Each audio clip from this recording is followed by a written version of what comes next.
Stop fighting, it's just Pokemon cards!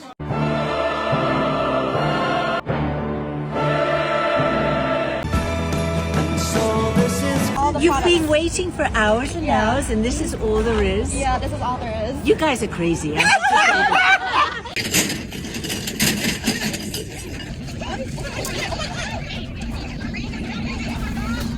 Every few weeks, the internet collectively loses their mind over another object. Cups, watches, keychains, squishy toys, tote bags, desserts, trading cards, skincare. You know, things that can apparently cure wrinkles, jumpstart your gambling addiction but make it cute, and fix generational trauma in 3 popular colors. And people line up for hours, not for concert tickets, not for life-saving medicine, for social change, to sign up for educational seminars, not even for job applications, but for toasty makeup and bear-shaped cups. And the question is, why? Why are perfectly rational adults willing to camp outside a store, literally setting up camping gear, and queue for a product they'll probably only remember for like 3 weeks or less? And why does this keep happening during one of the most financially difficult periods for young adults? Now, I know what some of you are thinking. Rational? What part of spending exactly half of your weekend to stand in a lineup all day and purchase a cup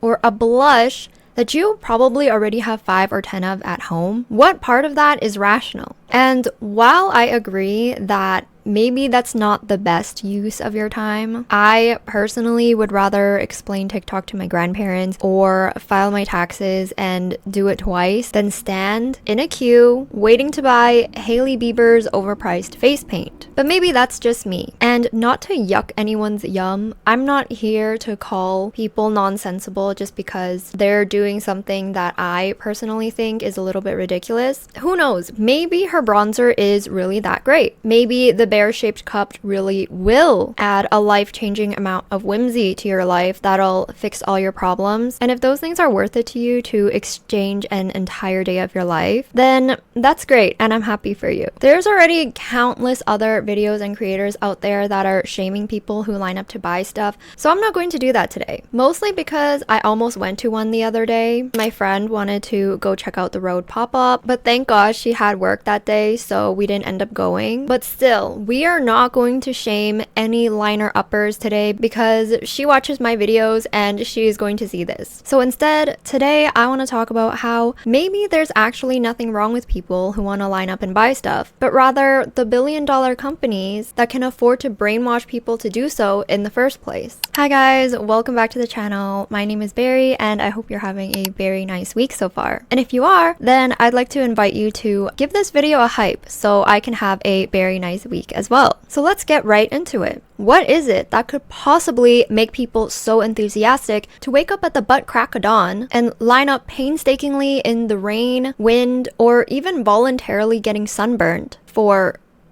girlhood? Because consumerism is interchangeable with girlhood now, which is exactly what the billion-dollar companies would love for you to believe. And we're also going to discuss how some of these companies are making it more difficult for their customers to access their products on purpose, forcing you to spend more of your time and sanity jumping through hoops and doing side quests to acquire their products, like lining up for hours, waiting for an online drop, or meeting a stranger on Facebook Marketplace, or purchasing goods with inflated prices on secondary markets like eBay, and how making you jump through hoops, inconveniencing you, and making you frustrated is insanely more profitable for them. People seem to have all the time in the world these days. So I wanted to take a moment to thank the sponsor of today's video, Balesa, who would never make you stand in line overnight, and is gifting a free rose toy for everyone here today when you place an order. If you're like me and don't know the first thing about these toys, I'm sure you've still at least seen or heard of the famous rose online that's very well known and very well loved on TikTok. It's rechargeable, splash proof, has 10 different suction modes, and somehow stays incredibly quiet while doing what it does best. This is their super pretty pebble, thoughtfully designed and fits perfectly in the palm of your hand and comes in the cutest little compact. And finally, there's the thump, which is kind of the overachiever of the group. It vibrates, suctions, and like the name suggests, thumps. It does it all. And like the Pebble, it also comes in a very discreet charging case, which is always appreciated if you don't exactly live alone or you just value your privacy. All of these toys are also waterproof, made with body-safe materials, and feel-good silicone. They're small, but they really pack a punch, if you know what I mean. And what I love about Bellesa is that their whole mission is making women's sexual wellness feel a little less awkward and a lot more normal. It should be something that's included as a part of your self-care and not something to feel embarrassed talking about. So if you'd like to check them out, I'll have a link in the description below with free rose toys courtesy of Bellesa for everyone who places an order. And thank you so much to Bellesa for sponsoring today's video. Oh God, look at it. It's perfect.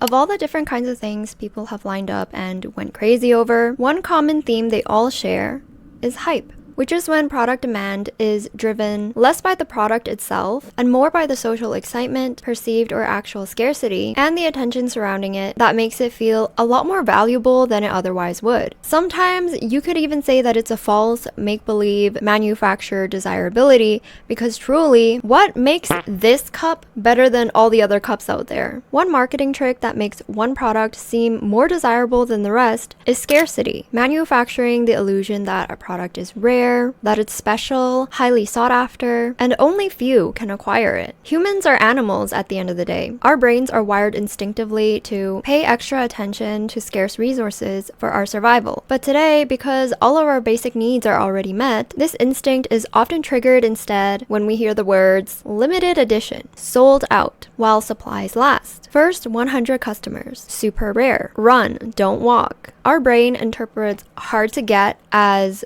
super valuable, even if it's a squishy corn syrup filled toy. And because we're animals, we're also very easily socially influenced. Your favorite influencer or celebrity wears a certain makeup brand. Suddenly, that makeup brand is associated with luxury. Logan Paul single-handedly created a global boom in popularizing Pokemon trading cards. If the upper echelon of society is wearing it, it must mean that it's good, maybe even the best that money can buy. If the wealthy and famous are investing into Pokemon cards, that must mean it must have real value. Although I'm pretty sure he purposely exaggerated, inflated, and manipulated the market value of some cards so he could flip it at a fat profit, but that's a whole other topic that we're not going to get into today. Now, I talk about hype, fast trends, and status signaling a lot on this channel, so I'm not going to get too deep into it for today's video, but you get the point. Sometimes we want things just because we see other people have them or want them. If you've ever accidentally touched something hot enough to burn you, your body's instinct would be to automatically pull away from the heat source to protect you from harm instinctively, while bypassing any form of conscious thought to save reaction time. Similarly, hype, perceived scarcity, and FOMO are all things that trigger our scarcity instinct and temporarily bypass critical thinking so that we can focus on the more urgent and pressing matters at hand, like the free and limited edition Princess Polly hoodie available only to the first 100 customers.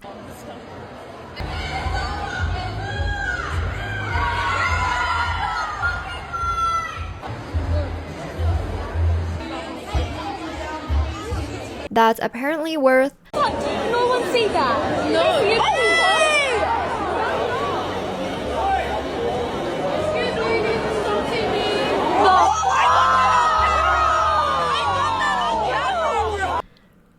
wrongfully accusing someone of assault. Y'all are doing too much, bruh. Like, this has to be a crime. Like, throwing real and serious accusations like this over cutting the line for a hoodie? Come on, girl. Don't you have better things to worry about? Like, for example, the $155 Pooh Brown hoodie that will sell out if you don't lock in and spend another one of your weekends standing in a lineup. Okay, and I need to talk about Rhode for a second because their marketing is so strong and so annoying. Like, it feels like they just won't leave me alone, if I'm being very honest. It feels like videos of this event and every other Rhode product drop really follows me around inescapably. And I feel like you guys are probably seeing it too if we're in the same demographic and have anything in common at all, such as being a girl and having purchased makeup at least once. Unfortunately, I was forced to watch videos of people lining up everywhere I looked, so now I'm making it your problem and forcing you to watch it too. What's interesting about this particular pop-up event is that unlike other product drops that have a small limited stock that you can't buy anymore after they sell out, the stuff they were selling at the pop-up weren't limited at all, and they were going to be available at Sephora if you just waited a few days. So why did people line up? Were people really willing to labor just to get some beauty products a few days early? Or was it for the free snacks? Or maybe the free stickers? If not for the freebies, then what? And I think in this case, the queue was the product. To participate in a Hailey Bieber event for a brand that people like and want to be a part of. And you know what? Fair enough. I don't like makeup that much, but if there were ever a Sunny Angel event, I might be a little more willing to sacrifice a day too. But here's the thing. They've done this event so many times and in so many places, they know there's going to be a huge turnout every single time. And it's not out of their budget to just hire a few more cashiers and have a few more cash registers to speed up the process and clear up the lineup so that everyone can be serviced quickly and nobody has to wait hours and hours and hours. And this is how you know the super long lineup was completely intentional. After all, nothing screams extremely valuable and social proof like 1,000 people willing to sacrifice their whole day to line up and foaming at the mouth to purchase. And that's the thing. The lineup is the marketing. The longer the lineup, the more valuable and exclusive the products appear to be. If there were no lineup, if you were walking by, it would kind of look like nobody really cared about this brand or that it's just not that cool. But here's the thing. If the line is the marketing, then what does that mean if you're standing in that line? Wouldn't that also make you a part of their marketing campaign? And not only did you participate in it for free, you also paid them, the billion-dollar company, to market for them while sacrificing your time, your labor standing in line, and also your money when you buy the product at the end. You are essentially a marketing monkey for these companies, being part of their display and demonstrating to others how great and how legendary their brand is, and how willing you are to stand in a long, grueling lineup, withstanding weather conditions, fighting hunger, bladder control, and prolonged discomfort. And that this is all worth it for the brand because it really is that great. How are you? So tired, but worth it. What time you came? 7 a.m. But we came from a flight from Calgary, so. From Calgary? Yeah. Traditionally, a company made a product, advertised it, and sold it to customers. The cycle was completed at the sale when the customer purchased the product, and then the cycle would repeat itself. Make a product, advertise, sell. Make a product, advertise, sell. But in today's era of modern day late stage capitalism, as companies invest heavily in data and research, they've discovered that human emotions like insecurity, wanting to be like someone else, wanting to belong to something, or perceived a certain way, is something that can be attached to products and therefore commodified. A cup is no longer just a thing that holds your water, but a thing that holds your water and signals to other people that you're relevant, you're cultured, and in the know of the coolest and latest and greatest trends. Not only that, but you also have good taste, popular taste. And you're one of the few that has access to it. Because let's be real, not everyone can afford to have a pink Stanley Cup. And it doesn't stop there. Companies have figured out that it isn't enough just to sell a product anymore, but also to sell the anticipation, such as excitement for the product, the experience, like participating in a brand event with other fans, the exclusivity, such as the feeling of being one of the special ones who got their hands on a special item, the conversation, being relevant and part of a conversation or even online discourse, and finally,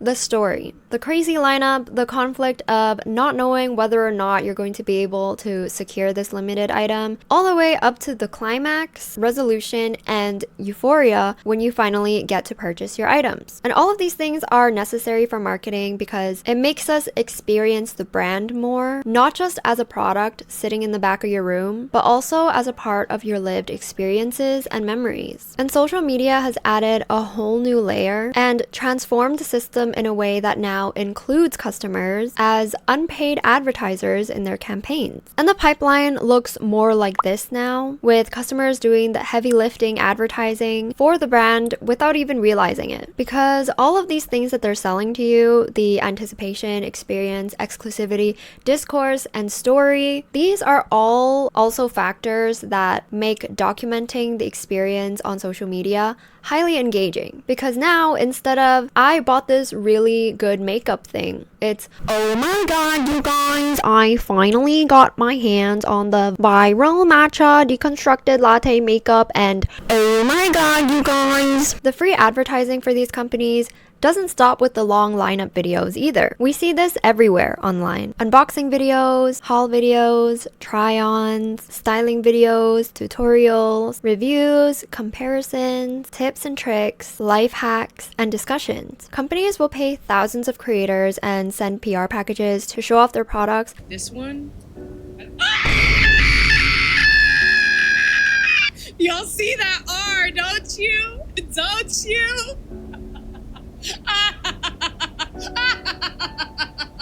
But there's also thousands upon thousands of unsponsored and unpaid creators or aspiring creators who buy these products with their own money and make videos online about it. Not to mention regular people who aren't creators, such as your friends, classmates, or coworkers, when they Snapchat or post on their story what they're lining up for or what their latest purchase is. Because to a lot of people, you're not just purchasing a blush, you're purchasing a viral, Instagrammable, status signaling blush. You're purchasing the Hailey Bieber blush. Not only is it a pigment for your face, but it's one worth telling people about because it says something about you. Everyone else is posting about it and aligning themselves with Hailey Bieber. Why wouldn't you? And so they post. Not only do they post, but they also plan, film, purchase, script, edit, and then post. All for free without the company even lifting a finger or spending a penny. But how did they do it? How did these companies convince people to want to do the heavy lifting and be the advertising monkeys for them? Because if people are willing to queue for 8 hours, go to war defending them in the comments, convince their friends to buy their products, and proudly advertise for them for free, you might not be dealing with ordinary customer loyalty, but something a little closer to a cult-like following. Okay, first of all, I'm not saying any of these brands are cults. Let's make that clear. What I am saying, though, is that the way some cults recruit their members and the way companies use modern-day marketing tactics do share some similarities. Nobody who's ever joined a cult knew that they were joining a cult. Usually it's because they feel a lack and unstable in their lives and they're looking for healing or something to give them purpose and meaning. And cults are usually successful in recruiting because they appeal to these human needs such as a sense of belonging, identity, purpose, stability, and community, especially during times of loneliness, uncertainty, and major life changes. And that is why people going through difficult times are more often drawn into cults than people who are more secure and stable. They make people feel like they're part of something special, understood by like-minded people, and connected to a group with a shared mission. Again, simply just appealing to human needs. This is an image pulled from a study published in the American Journal of Preventive Medicine. Those who have a high social media use, aka 2 hours or more, report feeling more lonely and isolated than those who use it less. And as you can see, loneliness has sort of a parallel boom that coincides with when social media first took off. I made a video last month about how our fast-paced modern city life and social media doom scrolling culture has led us to become the most isolated and loneliness society in history, and I highly recommend giving it a watch if you want to learn a little bit more about this. The economy, job market, employment, and cost of living are also big stressors right now that can understandably make people feel lost, unsettled, and unstable, which only makes a community, solid identity, or association with high status all the more appealing. And that's where brands intervene to fill these human needs. They can provide a sense of belonging and identity. For example, purchasing Rhode products can make you a Rhode girl. Overpaying for a water bottle that you can't even turn upside down without it spilling makes you a Stanley girl. Filling your home with hundreds of expensive collector knickknacks makes you a trinket girl. And engaging with these consumer communities online also gives you access to like-minded people people with similar hobbies, shared values, and interests. For example, other girls who like makeup, fitness, or collecting toys. Regardless of whether your new high-end price tag, glazing milk skin thing cures your identity crisis, or just does the bare minimum and kinda sorta moisturizes your skin like it's supposed to without breaking out your skin, doesn't really matter. As long as it provides any semblance of stability, girlhood, and belonging, close enough. Another tactic that both brands and cults will use to attract a strong following is having highly charismatic members or leaders with magnetic personalities who have a natural ability to captivate audiences. And while Hailey Bieber is a very obvious example, influential, beautiful, charming, stylish, and aspirational, brands are no longer reserving their marketing budget for only mega celebrities and instead now including thousands upon thousands of other creators. Anyone really who fits this description, whether they have a massive or a micro following. Anyone who is beautiful, charming, influential, stylish, aspirational is recruited to represent the brand, and therefore influence other girls who want to be like them. Buying whatever they sell you gives the feeling of proximity, relatability, and makes you feel a little more elevated and similar to them. Buying Hailey's products makes you feel like you're participating in her world. And for some reason, brands have gotten really good at acting like not a corporation, but your friend. Take Duolingo, for example, leaving very silly non-corporate comments on viral TikToks, and all the other mega corporations following in their lead. And of course, when you adopt a brand as part of your identity, when you consider a brand as more of a friend and less of a company that just sells you stuff, you're probably going to defend them, as one might get defensive of their own ego or their friend when they're under attack. You're more likely to stick with them through tough times. For example, like holding in your pee while you're getting sunburned in a 10-hour long lineup, but you still persevere. You're more likely to post them, like someone might post selfies with their friend, displaying their unwavering loyalty for the world to see. Final thoughts. So where does this leave us? I don't think the answer is to never buy anything again or buy anything trendy again. Sometimes the trendy thing is genuinely good and there's nothing wrong with enjoying it. The real question is whether the purchase is coming from you or if it's coming from the thousands of voices online telling you what you should want and what you should buy. The next time you feel that urge to buy something just because it's everywhere or because everyone else is getting it, maybe try asking yourself first, would I still want this thing if nobody knew that I had it? Would I still buy this if there wasn't a countdown timer, limited stock, or a queue around the block? Am I buying the product because it's actually useful and I actually want it? Or am I buying the feeling that comes with it? Because that's where these marketing tactics lose their power. Not when you stop shopping altogether, but only when you become aware of why you want something in the first place. The most rebellious thing you can do in a culture that is trying to control your desires isn't to swear off consumerism forever, but instead to make your own decisions, to buy slowly instead of impulsively, to slowly and painstakingly develop your own taste by experimenting and researching instead of off-sourcing it to randoms on the internet. And also to not fall for every single marketing trick in the book. Just because the slop they're selling you is limited edition doesn't mean that it's not slop. Brands will always create hype, and that's their job. Your job is to safeguard your resources and well-being, your attention, time, and money, and not to hand them over just because a company successfully manipulated the algorithm and everyone around you, convincing them that it is normal to spend $50 on a cube-shaped squishy toy or to buy a new lippy every other week or whatever else is trending that week, because I can guarantee you every week there's always something else. That's everything I have for you guys today. Thank you so much for watching and sticking around until the end. Let me know in the comments what your thoughts are on this topic and if you've ever participated in any of these ridiculous lineups, because I definitely have, and just doing it once in my life for macarons was definitely enough queuing for a lifetime. And I genuinely thought for so many years whenever I saw long lineups for grand openings and limited edition drops that half of these long lineups were paid actors to generate more hype. But after seeing all these videos online and seeing videos of people I know in real life who I know for sure weren't paid actors to line up for stuff, I just thought the whole thing was kind of crazy. So, I just had to talk about it. Thank you guys so much for watching, and I'll see you in the next one. Bye!